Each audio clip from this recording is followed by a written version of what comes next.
What's something one of your teachers did that they got fired for?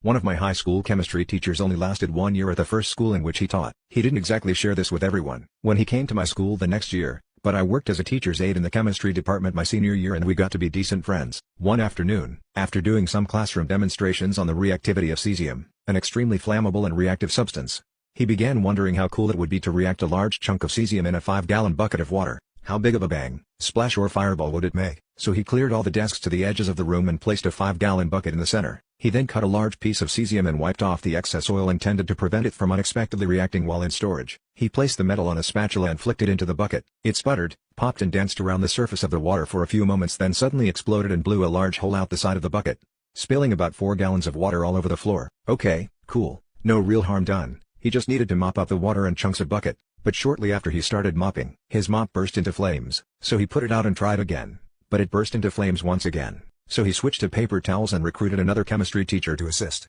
But they couldn't make progress on the cleanup because the paper towels also began to randomly catch fire. They determined that the large chunk of cesium had not reacted completely and had blown itself apart, scattering tiny grains of it all over the classroom. Every time they attempted to clean, the mop or paper towels burst into flames when the wet surface hit an unreacted fragment from the chunk of cesium. Imagine a basically infinite number of cesium particles scattered across a classroom floor. In the end, the school had to call in a hazmat cleanup crew to get the classroom ready before the next school day. Honestly, I'm not sure if he actually got fired or just resigned out of embarrassment.